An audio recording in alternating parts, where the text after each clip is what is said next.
button and I'll say, Barbara, welcome. Yeah.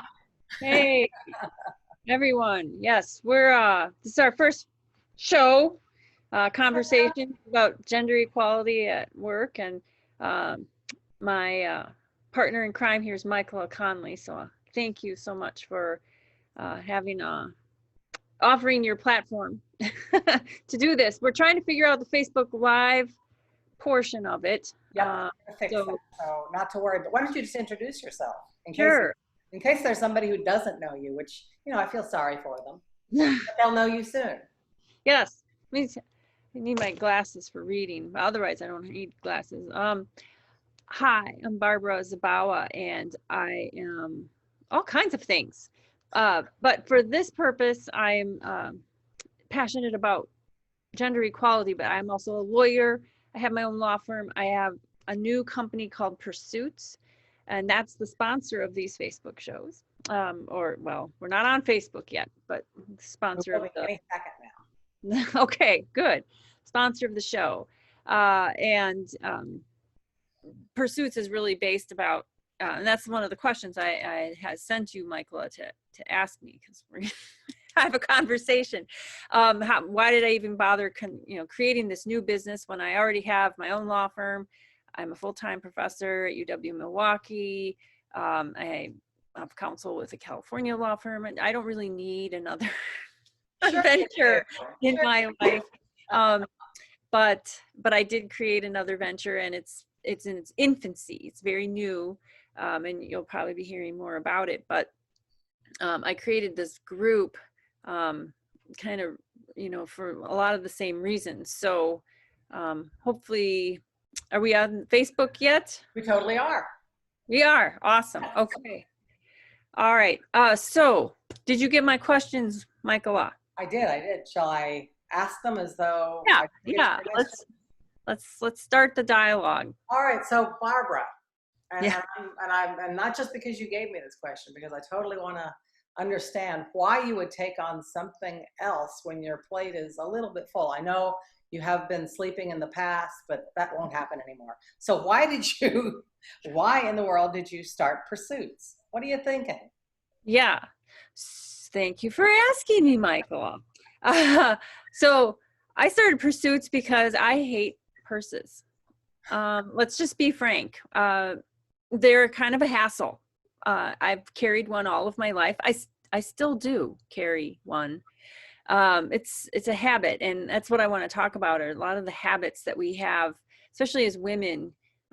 We just do them blindly without really questioning, and purses are one of them. And for me, it's just been building over the years, my disdain for purses. I feel like I've been going into grocery stores and workplaces, of course, with carrying a purse that just seems to be getting in the way all the time.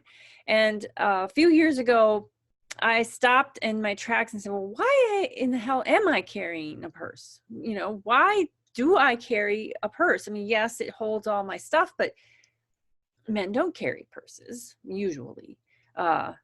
Why is that? Why do I need to carry a purse? And then, of course, that leads to the next question as well. Yeah, I kind of need to, because where else am I going to put the stuff, like my phone, my keys, my wallet? My clothes don't really have sufficient pockets to hold that stuff. So yeah, that's why I kind of need to carry a purse, because I do need my phone, I do need my car keys, I do need my wallet. And if I don't have pockets in the clothes that I wear to carry it, then I'm kind of stuck. I need to put it somewhere. And so I could carry it with my hand, I suppose, but that gets kind of cumbersome if you're carrying your multiple things. So it's like shopping for groceries without a cart, which was my case yesterday. I didn't have a basket or a cart, and I'm just kind of holding everything, hoping nothing drops out of my hand.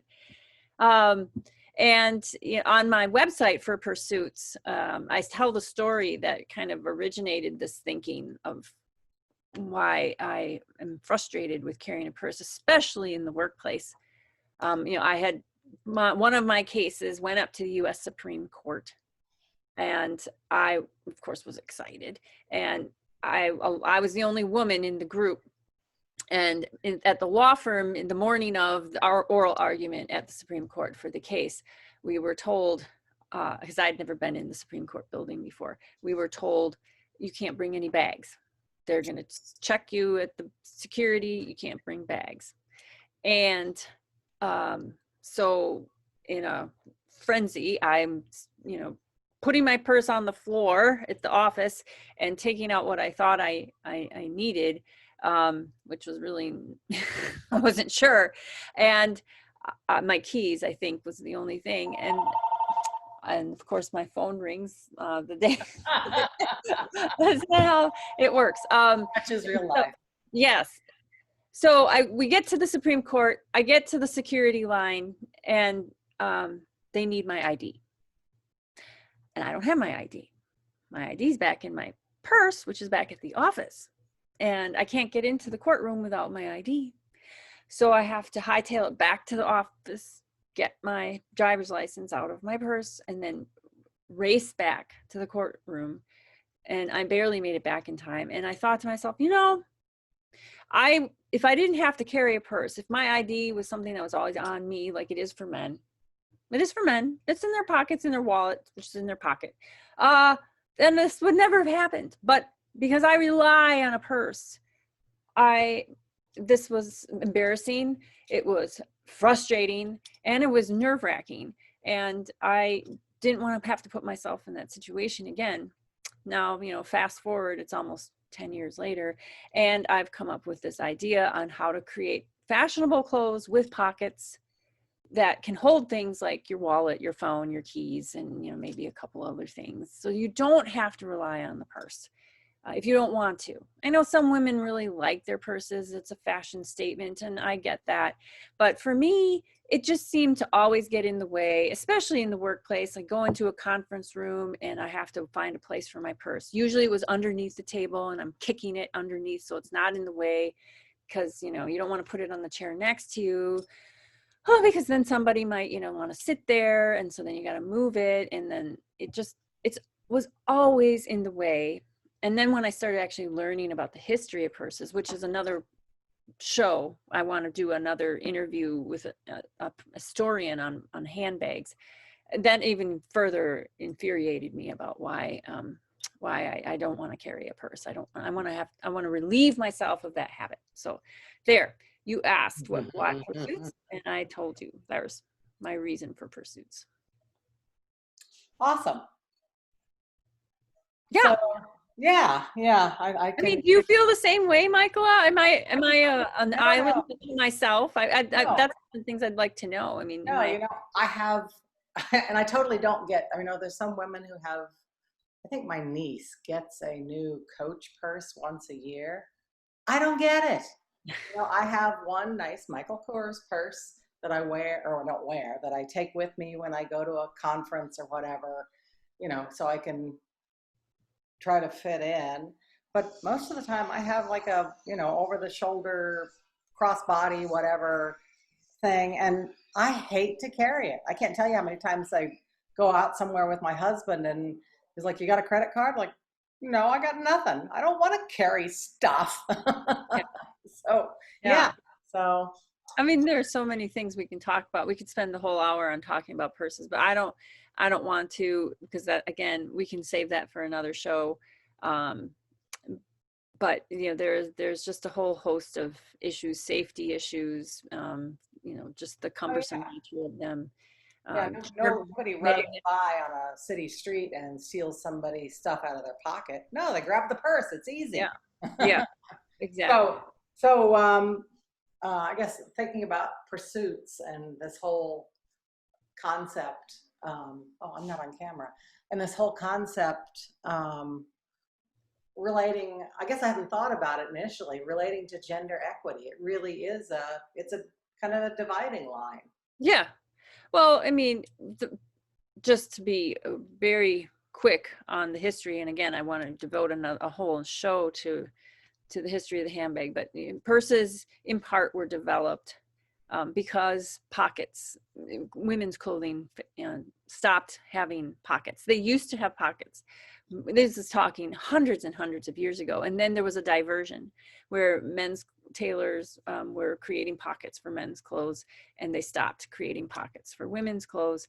And then women had to figure out a way to, when they were out and about, which the thought was you shouldn't be out and about on your own anyway. If you were out and about, you would have your husband with you, and anything that was necessary he could carry for you. You weren't really earning any money. You shouldn't be out of the home. Those kinds of very gender stereotypical assumptions were the reason why pockets weren't sewn into women's clothing anymore, and why handbags became the alternative to carrying things when you were out and about. And so for me, the purse has become a symbol of gender discrimination. And so, that's another reason why I want to give it up. It's hard though. I mean, I'll admit it's hard to give up something that you've been just so used to doing for years, which has been the case for me. And carrying a purse is also me, wearing makeup, me, doing my hair, me, looking a certain way. It's become a habit. And that's why I created this group, Pursuing Gender Equality at Work, because it's more than just about purses. It's about all of these norms and stereotypes and expectations, particularly in the workplace, that women just adhere to a lot of the time without question. And my goal for the group is really to step back and ask the question, okay, why are we doing this? Why do we dress this way, look this way, change our names when we get married, carry a purse, carry notebooks, things that, just kind of over the years have just grown to be habitual, expected. But is it good for us? I mean, there's a line between, I want to do this, I want to wear high heels because I like them. I really like them. Oh yeah. I feel like I have to because it looks better with this outfit, and it look more put together because that's what the fashion industry says, but it really hurts my feet. Yeah. I want to question the idea that it looks better. Says who? Well, right. That leads me to something I read. So everybody who knows me sees I have curly hair, naturally curly hair. Did get a perm once in my life to enhance my curly hair. It was a mistake. Really bad mistake. Then like a few months later, straightened my hair. But I read an article, it's probably about 10 years ago now. But it probably, if I had Googled it, I'd probably see something similar, where it was in like a fashion magazine where they said, curly hair is unprofessional. If you want to look professional, you have to have straight hair. Well, I told this to my stylist at the time. She's like, really? Oh, okay. Oh, all right. I mean, we can straighten your hair. I was like, no, I don't know if I want to straighten my hair. I'm just saying it's frustrating because I have curly hair, and to straighten my hair, do you know how hard that is? How long that takes to do in the morning, and the time I really don't have to do. That's damaging to your hair. Oh my God. Yeah. Yeah. So, it's little things like that. Who's making these statements and these rules? I want to know, because I want to talk to them.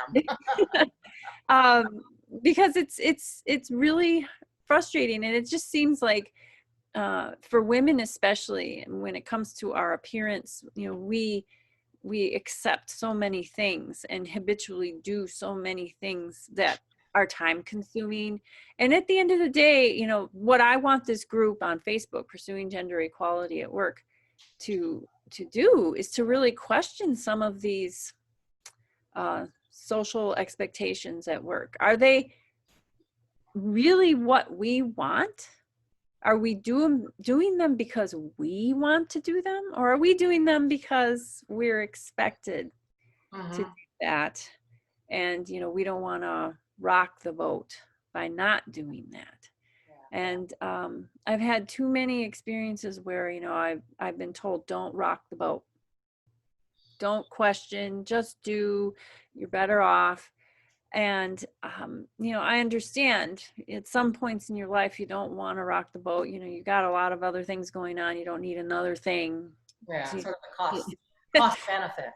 But in the grand scheme of things and the long run, is that really helping us? Which leads me to another issue, you know, that of gender inequality at work. When you do experience it, when it's like right in your face, like, wow, this feels really discriminatory. This lawsuit, you know, worthy kind of treatment that I've just experienced here. I don't know if other people who are on, you know, this show, but I was told this was when I was working at a bigger law firm, you know, you don't want to, you know, go out and file a lawsuit or, you know, make a public complaint about this because it's going to hurt your career. You are going to have a hard time getting another job if you know, make yourself out to be someone who's going to, you know, cause trouble, because the next employer is going to think you're going to try to cause trouble at their place of employment, and they're not going to want to hire you. So, you know, better to keep your mouth shut. So yeah, so this is our world. I've warned you. If you do it, you're going to be stepping outside our world, and we will retaliate. Yes. So retaliation met with further retaliation. And looking back at it now, you know, I think that storyline, that response to discriminatory treatment at work was something that came down from the people in control to make you want to believe that this is how you need to respond to that kind of treatment if you want to succeed in your career. Just like this is how you need to dress, this is what you need to look like, this is what you need to do when you get married, and all those things, you know, I think were top-down decisions that were not made by women. Not made by women. Not made in the interest of furthering our interests. Right. Even our health. I mean, think about our health. The day, the corsets, you know, that prevented us from breathing deep. So no wonder women seemed weak, and, you know, they might pass out because they couldn't breathe. Yeah. Yes. Yeah. And that what astonishes me is that so many of those things that existed back then, and the reasons for their existence, perpetuate today. I mean, and this is where I'm, you know, talking about, we blindly just accept it. You know, this is what's expected, and I'm guilty as the next person for blindly accepting it. I mean, I remember decades ago when a relative of mine, you know, had decided she didn't want to wear makeup because she looked made up, you know, and I was in my early 20s at the most, if not a teenager still, thinking, oh, well, that's just downright, you know, offensive. How dare you not want to wear makeup? You know, I mean, women wear makeup. Yeah, that's what we do. And if you're not going to do it, then you're just not going to get accepted. That's all. And, you know, shame on me for thinking that way. And I was just so easily influenced back then. You know, I wanted to be a dentist at one time, and I was actually already admitted into dental school. And I was so proud. I told one of my family members, one of my aunts, oh, I say aunt, but you know, a lot of people say aunt.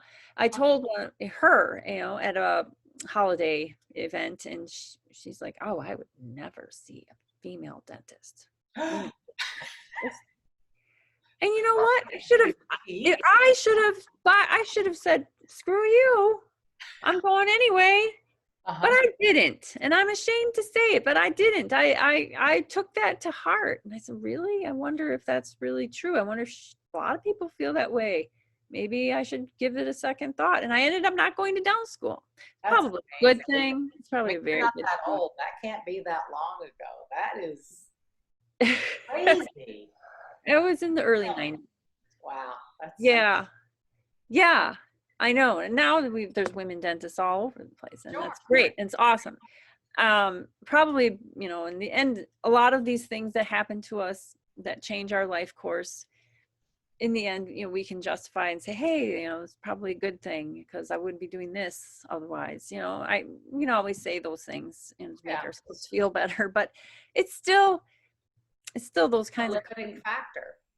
Yes. And they still happen. They still happen. I mean, Jennifer Abernathy, who's on our call right now, she sent me an article this morning. I think it was the Washington Post about the COVID task force at the White House. There's only 2 women on it. There's 27 members and only 2 women. And then at the World Health Organization and the UN, they've assembled task forces and teams, mostly of men.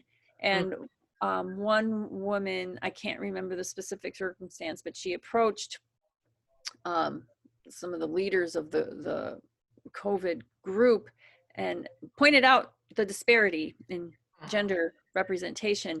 And their response to her was, not now. Now is not a good time. Oh. Now is not a good time to be talking about that. I think it was something that you shared maybe on Facebook a while back, was a picture of Women's Health Task Force at the White House. It was all men. Yeah, isn't that crazy? Yeah, well, just say it and go on and not give it a thought. I think to me, what you're doing, the biggest difference I think what you're doing can make is just have people, give them that second to think, why? Question. Yeah. Don't just do it because you've always done it. Like you see your family member. Normally, under normal circumstances, I don't wear makeup. Oh my gosh, I know that's shocking. But, because I had to be on camera, I did. Darn it, I drank the Kool-Aid. Yeah. Well, I'm wearing makeup too, I know.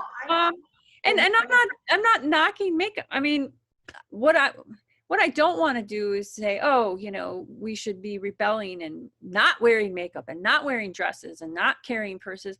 No, that's not what I'm saying. I understand that some people, and sometimes even, everyone might feel like they want to dress up, they want to look pretty, they want to be feminine. And I'm all for that. I'm all for that. What I'm not for is being forced to do it, being expected to do it because of someone else's expectations of me. Yeah. I want to do it because it's something I choose to do, and I don't want to be faulted for doing that. I don't want those assumptions and biases to come into play in my decision to do what it is that I do. And so that for me is the most important thing. I also posted on our group, Pursuing Gender Equality at Work, a great article by the American Bar Association about how the movie Legally Blonde inspired a generation of women lawyers to go to law school. And the take was, Elle Woods, who's the main character in that movie, she just bucked the trend of, lawyers looking kind of drab, wearing blue, navy or black kind of suits at all times, very conservative industry. And she, wore very colorful and yeah. Cute. Yes. And she was blonde. And the whole premise of the movie is, she's blonde, and therefore the assumption is she can't be smart. You dress in a pink suit and you've got blonde hair and you're talking about, fashion and, very feminine things. You can't possibly be competent to be a lawyer. And she proved them all wrong, in the end of the movie. And so it's that kind of attitude. I want people to be able to express themselves how they feel comfortable expressing themselves, and not to be assumed that they need to fit into some sort of stereotype. And so do what makes you comfortable, what makes you confident, what makes you ambitious. Do that. And don't, and stop and question whether what you're doing is accomplishing that, or is it really frustrating you or hurting you. High heels are the one for me. It's like, oh my gosh, I have yet to find a pair of high heels that are comfortable. Well, not high heel. I can do an inch and be okay. You know, Yeah, that's okay. But geez, how do people wear those? I don't know. Stilettos? I mean, they look uncomfortable. Yes, but I mean, if you are one of those rare people who, maybe it's not rare, maybe I'm the rare one who can't. I don't know, but I don't want to be faulted for not wearing it because it makes my feet hurt. Yeah, I don't want to have to sacrifice my comfort, my ability to function. And because at the end of the day, it's really even about function. I can barely walk, to the bathroom in those heels. I don't want to be faulted because I can't do it, because it's not fashionable, because it's not the right thing, to do with that outfit. It's, there are more important things. And I just want women to stop and think about what is more important for you and what is going to help satisfy you. And to be comfortable with that. And then more broadly with this group, to make the world more comfortable with that, to stop pigeonholing us into certain stereotypes and biases and assumptions, because that just perpetuates further discrimination at the end of the day. I think that's, it's the little things. Yeah, it is that builds up and makes that divide. Mm-hmm. Something else that I heard recently, which I thought was so very simple and yet so very profound. Thinking about, kind of what you're talking about, and that idea of just the question. Yes, you can do it if you want, but question it. Are men wearing makeup? Maybe you don't have to, or maybe you want to. Whatever those things are. But the thing that I heard that I've given so much thought to is that, thoughts are not facts. Thoughts are just thoughts. Mm-hmm. So to automatically assume that a blonde lawyer in a pink suit, question the idea of creating that space and time where you question, what am I thinking? Am I thinking that because, lawyers who are blonde and wear pink suits are clearly, bobbleheads, So just that second. Yes. Well, and that brings me to another article that I just posted on the group this morning. It's on Forbes Women, and it's talking about how COVID-19 makes hiring bias against women worse.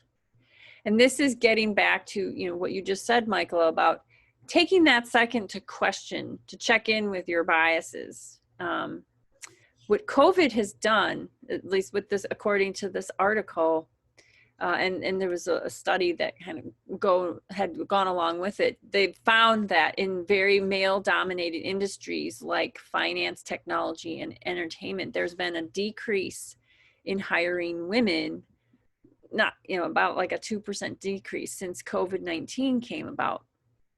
And what they're attributing this decrease to is biases, different types of bias. Similarity bias, they call it, confirmation bias, and explanation bias. Biases don't take energy. At the end of the day, when you have a bias against someone, it's kind of built in. It's your gut reaction. It takes no energy for you to follow through on that bias.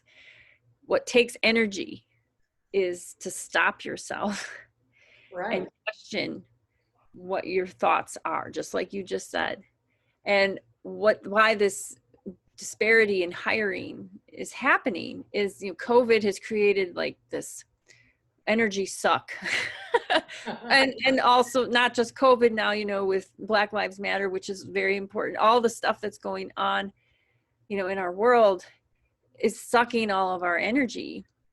And if we are in the mood or in the, have the opportunity to hire new people for wherever we're working, our biases don't take energy. So we see a candidate that's similar to us. or we see a candidate that fits a stereotype, we just go with it. Right. We go through with a comfortable, Mhm. because stopping and questioning makes us uncomfortable, and forces us to use energy. And our energy sapped from all these other external things that are going on in the world right now. That, why we're just where we don't have to, expend that energy. We're not going to. But from a legal side, so here I'm going to put my legal hat on. That is where legal trouble comes into play, when you have bias in the workplace, when you're hiring that man instead of the woman because he's just like you. You're at the top, you're a white male, so you're going to hire someone who's more like you because you're more comfortable, and it's but doing that, that doesn't remove the legal implications of that decision. It may in the moment feel good and familiar and comfortable because you've had enough of stress on the outside world, but the law is still the law. And you thankfully we do have laws that require, at least as far as discrimination goes, you to really stop and think, am I discriminating against this female candidate? Is she better qualified? And so, yeah, I thought that was an interesting article, and it's up on the Facebook group. So, oh, awesome. Yeah. So if you're not a member of that Facebook group, there's a lot of interesting opportunities to really think about things that maybe you haven't thought about before. And I think, well, the neuro feedback and neuro meditation and all that stuff that I've been researching recently, bias or preconceived ideas, whatever. It's just how it's not that it's a good or it's a bad thing. In many cases it's bad because it's a shortcut, but that's how our brain works. Because if we had to decide on everything that came into our heads at every single moment, our heads would explode. mm-hmm. We have a really crazy busy world, but that doesn't make it okay to do that. Right. You still got to remember that thoughts are not facts, and that it's up to you as maybe a person, well, up to you as a person, period, to think before you just, as I like to say, drink the Kool-Aid. Yes. Drink the Kool-Aid of doing the easy thing. Yes. Inspired thought. Right. Well, and that's what habits are.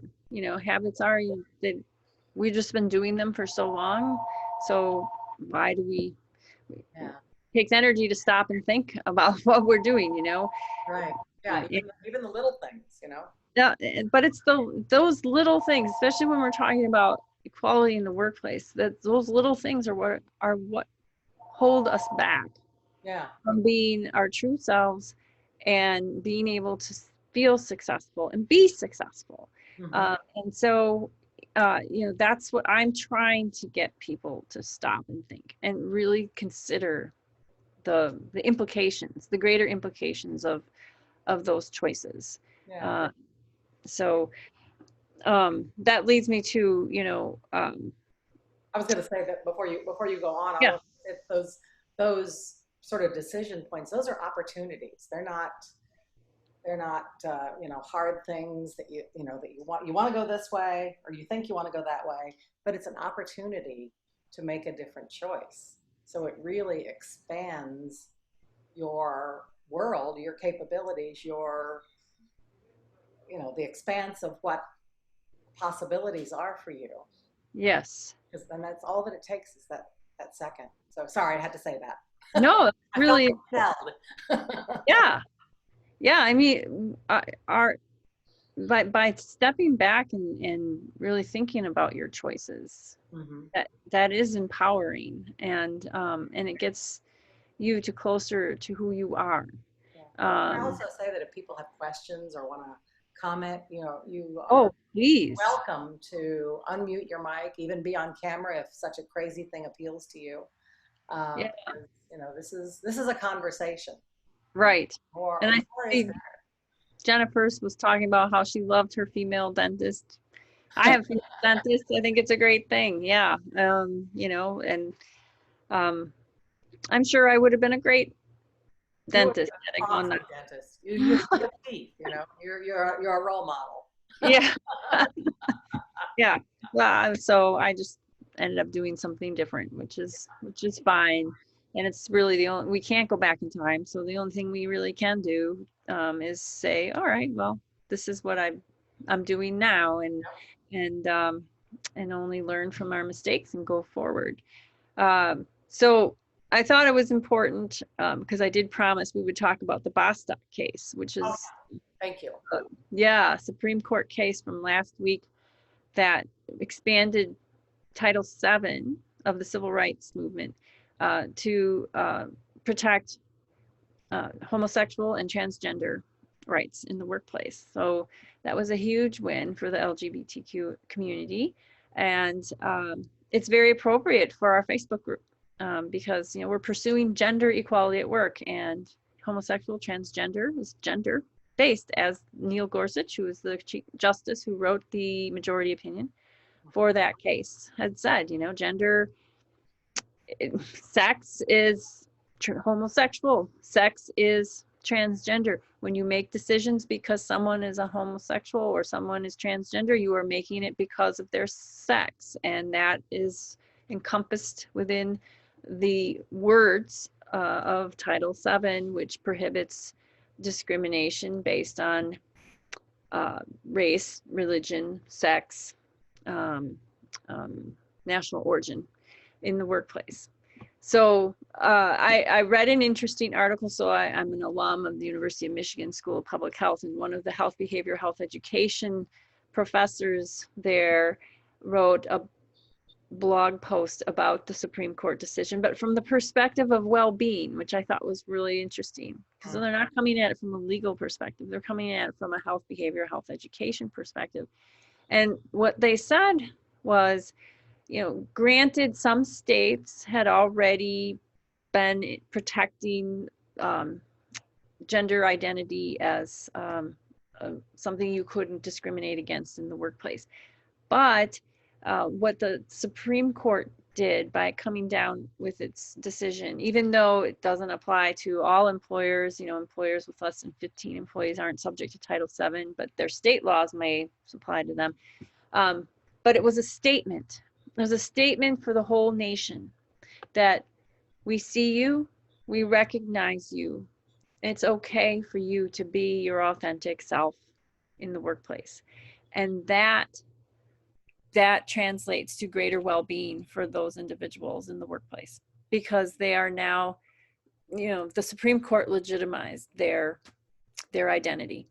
And even though, they may have already had that protection under state law, even though they may not have it under Title VII because their employer is a small business, or, maybe there's a religious, that's going to probably come down the pike, with religious employers who don't want to hire, individuals. They want to be exempt.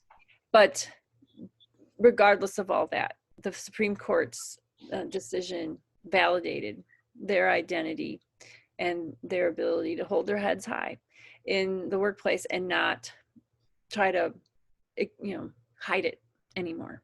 Because hiding and having secrets like that, affects your well-being and your productivity probably as well at work. And so that was a powerful statement. And it was even more powerful that it came from a mix of justices who were appointed by both Democrats and Republicans.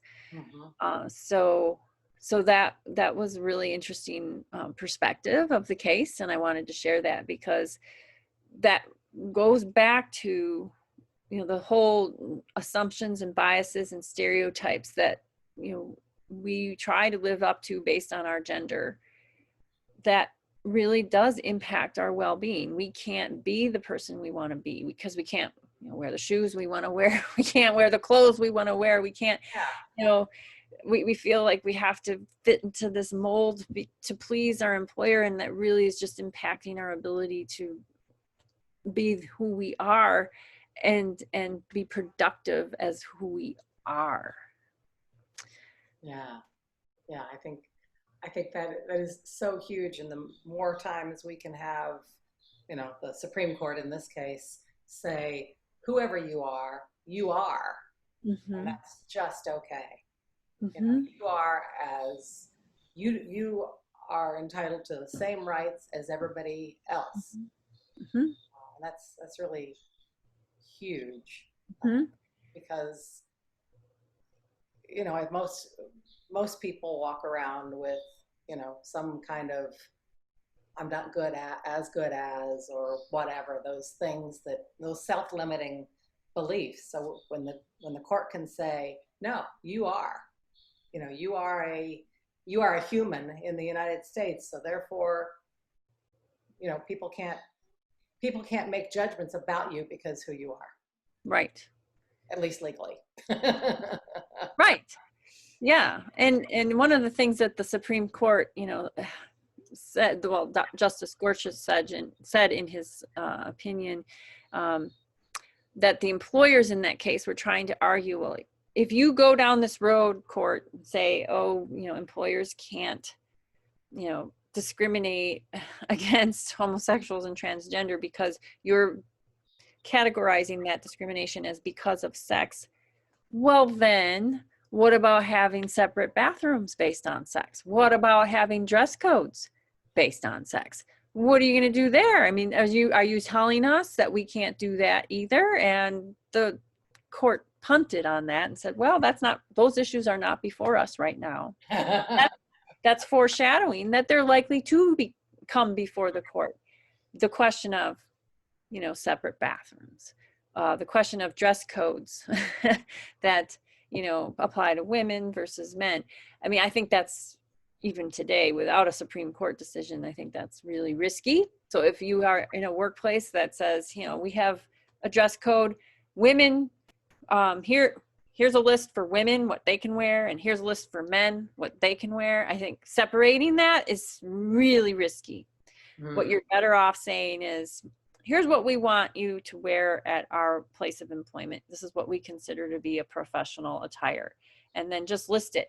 And if a man wants to come to work in a skirt, darn it, not with the Bostock decision, that, you know, you better let him come to work in a skirt. Gosh, you know, as you were talking, I just had a Ally McBeal flashback. Did you ever watch that show?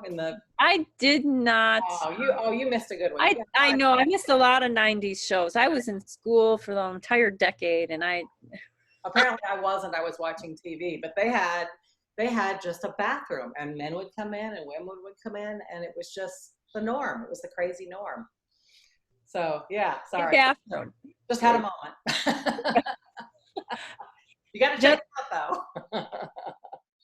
Jennifer Abernathy, hi. She asked the question, remember the story where the anchor on TV wore the same suit for 6 months on the air? If a woman did that, she would have most likely been reprimanded. Yeah. Oh, you know, that reminds me. I think I mentioned to you, I saw, it was kind of I don't know what it was. They were just kind of talking amongst themselves. The Today Show, women said, and back to what you said about your hair before, that they all have to be, I think they may have said they all have to be blonde, but they all have to have straight hair. And I thought, what a crazy, crazy thing to say. Well, they said it, though. I mean, have you ever watched Fox News? Did you see the movie Bombshell?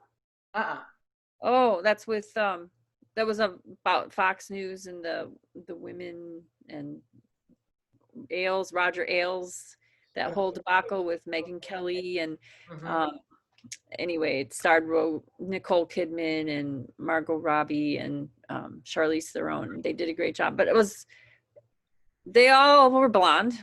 They all had straight hair. You know, they were all, you know, wearing short skirts. That was really important. You know, show leg and heels, and you had to look the part to be on Fox News.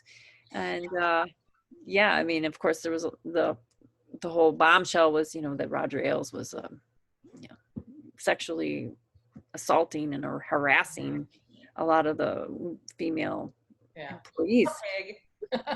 Yeah, it's a good movie. And yeah, it kind of encapsulates what we're talking about here, really.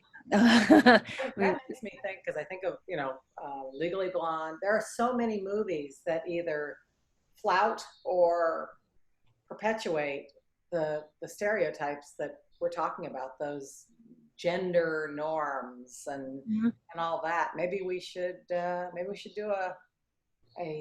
what do you call that? A movie, shared watching a movie. Oh yeah, critics. Movie critics. I think we could everybody watch a movie and then we will discuss. Oh, a watch party. That's a watch party. Thank you.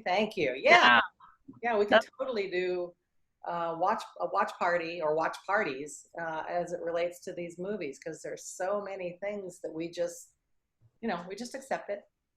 Yeah. So, yeah. Another idea for another day. Yes. Are we on Facebook Live? Because I've been checking to see if anybody's been commenting. I'm not seeing anything. Well, let me double check. You keep talking. Talk amongst yourself, and I'll be back. Okay. Well, Jennifer, you also asked the question: how do we begin to change the work bias of those hiring during COVID? I assume that's in response to that article I posted about the hiring trends post-COVID and how there's been a decrease in female hires in very male-dominated industries. And, it gets back to having to expend the energy to think about what before going with the familiar, before, just going with your gut, to take a step back and say, hey, is what I'm deciding legal in that case? Is what I'm deciding the best decision? That takes energy, but I think we're willing to spend energy if we're at least aware of where we need to spend it. And that's what the purpose of this group on Facebook is, to bring awareness to gender discrimination, gender inequality issues in the workplace, because it does not just come in the form of very blatant gender discrimination issues. It comes in the form of very small, almost unrecognizable, habitual issues that come up. I see Facebook Live. Oh, do you? Yeah. Has it always been there, or are we just on now? I don't know, because it said, I think maybe it was there and it got kicked off, but we can share the video. Well, let's talk about that. Let's talk about the Facebook thing while we're there. Okay. Because we were trying to boost the post about this Facebook show that we were having today. We tried to pay money to advertise so we could, spread the word to get more people to join in. And every single time, I think we tried at least 3 times, maybe more, we got rejected from Facebook. We got rejected from the ad. And then when we just posted about the Facebook show on the Pursuing Gender Equality group, just posted, hey, join us this Friday at noon Eastern. I got an invitation from Facebook to say, you can boost this post. Click here and boost this post to get more coverage of this event that's going to be happening. Mm-hmm. So we did, and that got rejected. And you know why it got rejected? No idea. So what I could glean from the very mysterious post or a message back from Facebook was that it was too political. The topic was political or may influence an election. Really? So gender equality at work, apparently to Facebook's algorithm, is something that's political. and can influence an election, and they won't allow us to boost or advertise our show. We can have the group.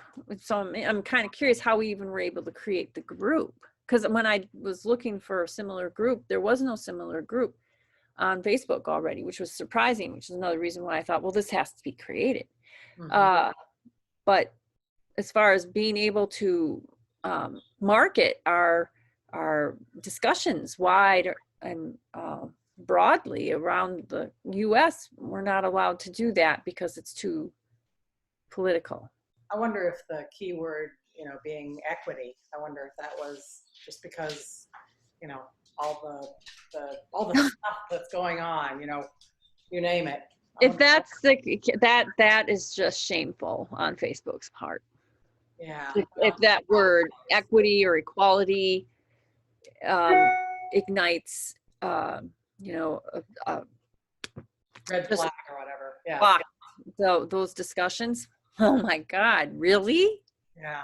Really? I mean, because so many companies right now are dropping Facebook from their marketing strategies for Facebook's insistence that it's not getting involved in hate speech, for example. They're getting involved when we're talking about gender equality, though.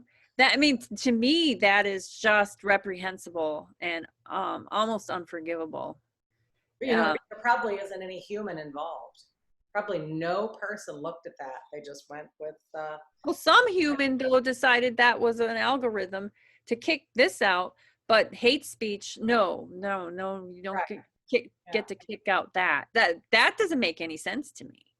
No, I agree. I agree. At some point, there's going to have to be a day of reckoning where it's either free for all, anybody can say anything they want, or they're going to have a boatload of people who actually read and are able to make intelligent decisions about what they're seeing. And Yeah. decide if there is intent to harm in some way. Well, it makes you wonder, is Facebook discriminating against gender by not allowing this kind of discussion be advertised? We were paying money. It's not like, they were turning away our money. They said, no, we're not going to take your money to boost this post. So it just baffles me and makes me wonder.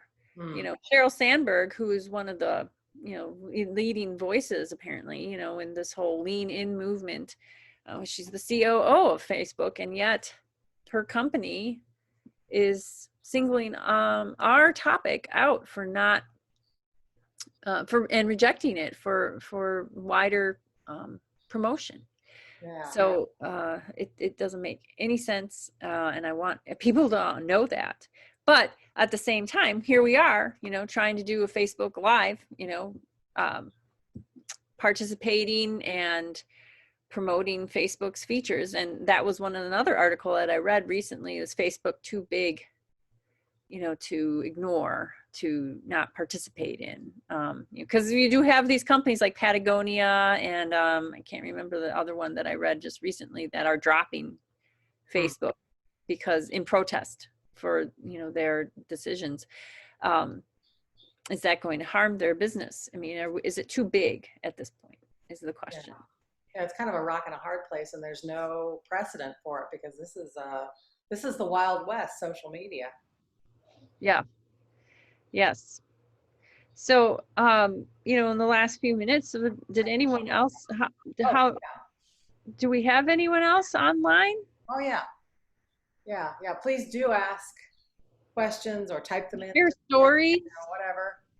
Did anything, that we've been talking about resonate with you, or do you have your own experiences? I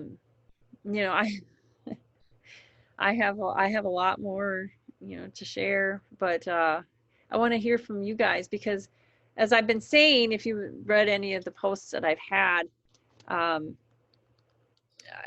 been saying we need to expose all of the different ways that gender discrimination occurs in the workplace, or gender bias. It doesn't even necessarily have to be discrimination. It's just expectations Mhm. that, There's unwritten rules that we all know. And, if we don't follow them, it's to our detriment. yes. Yes. And so, if you want to be Elle Woods and you want to dress fashionably, and challenge people's stereotypes and biases, yay, you go, girl, you do that. And certainly my company Pursuits is embracing that whole feminine style. We're just incorporating pockets into the clothes, that look fashionable, but are functional at the same time. And I can't wait to share that, with the world. We're getting close. Every day we're getting closer. I got the samples, and we're going to be doing focus groups, and then we're going to do the photo shoot later in July, and then it's going to be, something that people can start purchasing and wearing. And I'm so excited, for that. It's just one little piece, though. That's just one little piece of a greater mission. Yeah. What this group is all about. But that's so huge when you think about going back to the, just carrying a purse, because you've always carried a purse, and you've always, it's just what we do, just for, freedom from purse. Oh my God. Huge. It's huge. And in Yes. the overall scheme of things, maybe it's only that big, but darn it, I'll take it. Yeah, it is the little things. I mean, I remember when I first had my first prototype of my shirt. I'm wearing one right now, and I wore it to Costco. I think that was the first place I went, was Costco. And I didn't have a purse with me. I just had my phone and my wallet, my car keys, and it was in my shirt. And I got out of the car, and I'm like, oh, I don't have anything dangling on my shoulder or my arm. This is so great. I have both hands. I can push the cart. I don't have to worry about putting my purse in the cart and taking up space and collecting germs. And I just felt, I walked a little taller. Let's just say I walked a little taller because I was not burdened by that bag. And it was great, and it was liberating. And I want all women to be able to feel that sense of liberation, if that's what they long for. And you don't know you long for it till it's actually, you have that opportunity, and it's like, wow, it's life-changing. Yeah. It really is. Yeah, and sure, it's little, but it's a place to start. It's a place to start, right? Well, and were there any other questions that came in? Nope, I think we're good. But I think this is a great, as I just said, a great place to start. So this would be a good place to end. Yeah. But we will do more. Yes, this is recorded, so it'll be put up on Facebook and other social media, and then also on Monday. So in a few days, we're going to be interviewing Rachel Robnett, who's a professor at UNLV, who's done research about the impact adopting a surname at marriage has on your career. So tune in for that one on Monday, and that one is going to be at 2:30 Eastern on Monday, June 29th. So. And whatever, if there's operator error on my part, I'll figure it out. And if it was Facebook's fault, shame on you, Facebook. Yeah. I'll figure it out. Okay. All right. Well, bye, everyone. Thanks, Barbara. Awesome Bye. to see you. Have a great weekend. You too. Thanks. Bye-bye.